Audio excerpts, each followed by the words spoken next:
구독, 알림 설정까지 부탁드립니다. 오늘도 우리 사는 이야기 찾아주셔서 감사합니다. 사연자분이 보내주신 이야기 시작해볼게요. 안녕하세요. 다들 시댁 갑질 어느 정도 이해하시나요? 저는 시댁 식구들에게 시달릴 때도 시달리다가 참다 못해 이번에 이혼하게 될 여자입니다. 저와 남편은 33살 동갑내기 부부로 결혼은 3년차, 이제 막 지났네요. 저는 대학 졸업 후 중견기업에서 근무 중이고 남편은 대학 졸업 후 스타트업의 초기 멤버로 사회생활을 하고 있었습니다. 우연히 가게 된 취미 모임에서 만나게 되었는데 남편은 제 스타일이 아니었고 남편이 저에게 먼저 반해 쫓아다녔어요. 저도 처음엔 별로였지만 적극적인 남편의 애정 공세에 마음을 열어 연애를 시작했습니다. 남편과 저희 둘 사이에서의 연애 자체는 큰 문제가 없었습니다.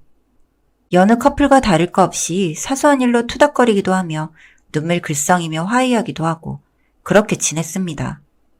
첫 문제는 결혼 준비하면서 생기게 되었습니다. 저희 집은 부모님께서 이혼하셨지만 두 분 다 노후가 보장되어 있으시고 아빠는 법조계 종사자, 엄마는 사업을 하셔서 아직도 수입이 있으십니다. 외동딸인 제 결혼 때 아빠는 저희가 사는 곳의 30평대 아파트, 엄마는 리모델링과 혼수에 사용하라며 5천 정도를 보태주셨습니다. 그리고 제가 모아둔 돈이 5천 정도였습니다. 참고로 저희가 사는 곳은 서울이 아니라 그렇게 서울만큼의 큰 금액이 들지는 않았습니다.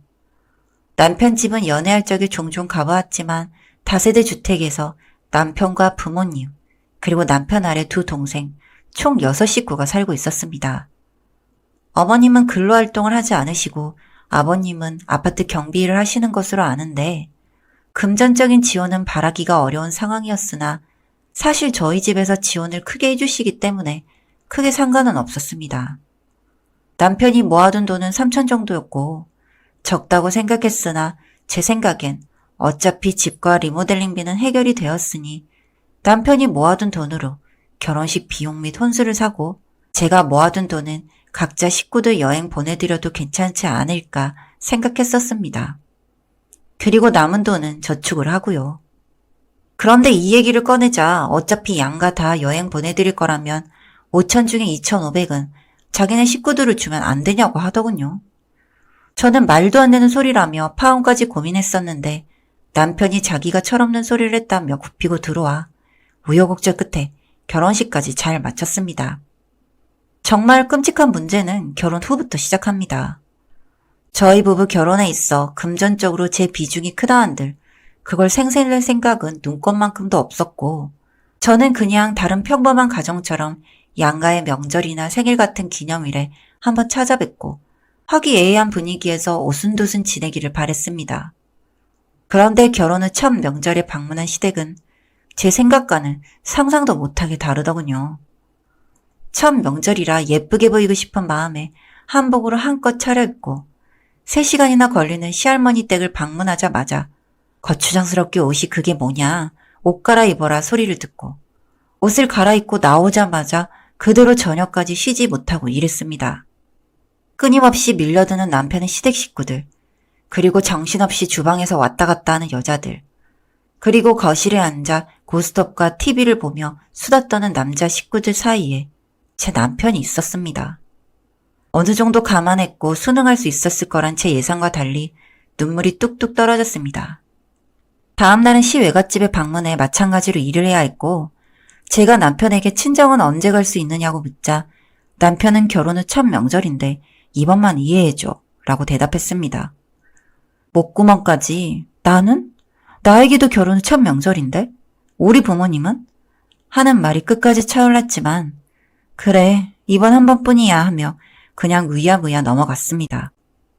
그러나 그 다음 명절에도 똑같았고 그리고 시조부모와 아버님의 형제들까지 온 식구들의 생일을 달달달 챙기느라 저는 점차 피로가 쌓여가고 있었습니다. 게다가 시부모님은 일하고 있는 절 수시로 불러내었습니다. 받을 때까지 연락을 계속 하신다거나 회사 번호로 연락을 거신다거나 급기야는 회사로 찾아오시기까지 했습니다. 제가 과로로 병원에 실려가도 남편은 그저 입원만 이해해줘만 할 뿐 전혀 나아지지 않는 상황에 멍청하게도 어느 정도 체념을 하던 때 엄마가 교통사고로 입원하셨다는 소식을 들었습니다. 결혼 후 채 5번도 못 본 엄마의 얼굴을 보자 눈물이 터져 나왔습니다. 간병인과 번갈아 엄마의 병간호를 하러 다니는 동안에도 저는 시댁 식구들 모임엔 무조건 참석해야 했습니다. 그맘때쯤 저는 엄마를 볼 때에만 웃고 그 외의 시간은 그저 눈물로 지냈습니다. 시댁 식구들 모임에서도 그저 무표정, 시댁 식구들이 표정으로 지적을 해도 저는 늘 무표정이었습니다. 이럼에도 이혼을 하지 않았던 것은 제 큰 컴플렉스가 부모님의 이혼이었기 때문입니다. 이혼만큼은 최후의 최후까지 생각해두자, 버틸 수 있을 만큼 버텨보자 했던 거죠. 그러나 저의 노력이 무색하게 남편은 시간이 지날수록 뻔뻔해졌고 제 노력을 당연하게 여겼고 다툼이 늘어갔습니다. 그러다 하루는 아무 일도 아닌데 시댁 식구들이 연락이 왔습니다. 아무 날이 아니어도 연락 올 때가 많았기 때문에 저는 당연하게 반차를 내고 짐을 주섬주섬 싸던 중 갑자기 내가 왜 이러고 사나 생각이 들더군요. 모든 연락을 무시한 채 엄마가 입원해 계신 병원으로 도망갔습니다.